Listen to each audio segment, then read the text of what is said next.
লালমনিরহাটে তিস্তা মহাপরিকল্পনার দ্রুত বাস্তবায়ন, তিস্তার পানির ন্যায্য হিস্যা নিশ্চিতকরণ সহ 5 দফা দাবিতে কালীগঞ্জ উপজেলার ভুল্লারহাট থেকে শোলমারির চর পর্যন্ত মানববন্ধন কর্মসূচি পালন করেছে তিস্তা মহাপরিকল্পনা বাস্তবায়ন সংগ্রাম কমিটি। দর্শক, এই মুহূর্তে ঘটনাস্থলে রয়েছেন আমাদের সহকর্মী খায়রুল ইসলাম। আমরা বিস্তারিত জানতে তার সঙ্গে সরাসরি যুক্ত হব। খায়রুল, আপনার কাছে জানতে চাই, সেখানে কি পরিস্থিতি? এই যে তিস্তা মহাপরিকল্পনা বাস্তবায়নের দাবিতে তাদের আন্দোলন কি, তাদের দফাগুলো কি কি, তারা কি বলছেন জানতে চাই।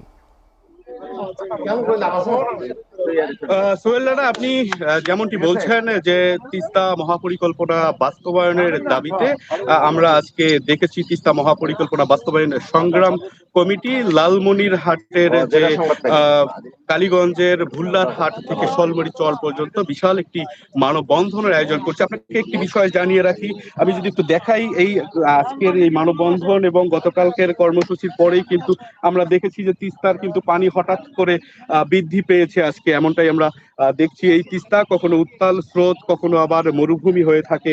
এই অঞ্চলের মানুষের প্রাণের দাবি হচ্ছে এই তিস্তা। তো আমরা কথা বলবো এবং জানতে চাইবো, এই যে তিস্তা মহাপরিকল্পনা বাস্তবায়নের দাবিতে আপনারা আন্দোলন করছেন, আপনাদের দাবিগুলো কি একটু আমাদেরকে জানাবেন? জি, ধন্যবাদ আপনাকে। আপনি জানেন যে তিস্তা মহাপরিকল্পনা উত্তর অঞ্চলের মানুষের প্রাণের দাবি। দীর্ঘদিন থেকে বিগত 54 বছর সকল সরকার এসেছে, প্রতিশ্রুতি দিয়েছে, বারবার অঙ্গীকার করেছে, কিন্তু এই এলাকার মানুষের ভাগ্যের পরিবর্তন। আমাদের আজকের এই মানববন্ধনের মূল দাবি এই তিস্তার ন্যায্য হিস্যা আমাদের পানি। আপনি জানেন যে এই চুক্তির মেয়াদ আগামী 26 সালের ডিসেম্বর মাসেই, কিন্তু 26শে ডিসেম্বরই শেষ হতে যাচ্ছে। গতকালকে এই এলাকায় কোনো পানি ছিল না, আজকে পানিতে ভাসিয়ে দিয়েছে। এখানে খরার সময় কোনো পানি থাকে না, বন্যার সময় পানিতে ভেসে যায় মানুষ, এখানকার ক্ষতিগ্রস্ত হয়। আমাদের মূলত দাবি তিস্তার ন্যায্য হিস্যা পানি আমাদের কূটনৈতিক সম্পর্কের ভেতর দিয়ে কিংবা আন্তর্জাতিক আদালতের মাধ্যমে ন্যায্য হিস্যা পানি আমাদের দিতে হবে।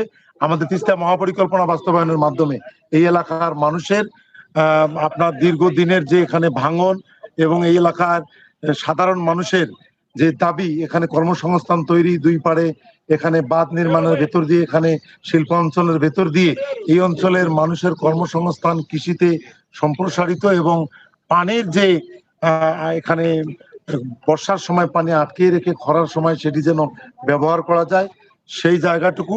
এবং এই যে রানিং যে বরাদ্দ চলছে সরকার মন্ত্রীরা বারবার বলতেছে যে অতি দ্রুত হবে, তো অতি দ্রুত হলে তো একটি বাজেট চলে যাচ্ছে।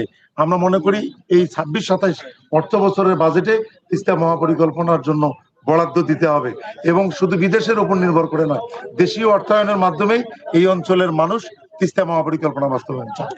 জি, ধন্যবাদ। আমরা কথা বলছিলাম তিস্তা মহাপরিকল্পনা বাস্তবায়ন সংগ্রাম কমিটির আহ্বায়কের সঙ্গে, এবং কিছুক্ষণের মধ্যেই এই যে মানববন্ধন রয়েছে, এই মানববন্ধনে যোগ দেওয়ার জন্য কুড়িগ্রাম 1 এবং কুড়িগ্রাম 3 আসনের যে সংসদ সদস্য রয়েছে তারা এখানে যোগ দিবেন এবং এখানে লোক সমাগম হওয়ার একটা সম্ভাবনা রয়েছে। এবং লালমনিরহাটের এই মানববন্ধন থেকে সকলের প্রাণের একটাই দাবি, তা হচ্ছে খুব দ্রুত তিস্তা মহাপরিকল্পনা বাস্তবায়ন করে উত্তর অঞ্চলের যে লাইফলাইন রয়েছে তিস্তা, এই তিস্তাকে আবার যাতে প্রাণ ফিরিয়ে দেওয়া হয়। তো এই ছিল লালমনিরহাট থেকে আমার কাছে তিস্তা মহাপরিকল্পনা বাস্তবায়ন কমিটির যে মানববন্ধন, সেই মানববন্ধনের খবর।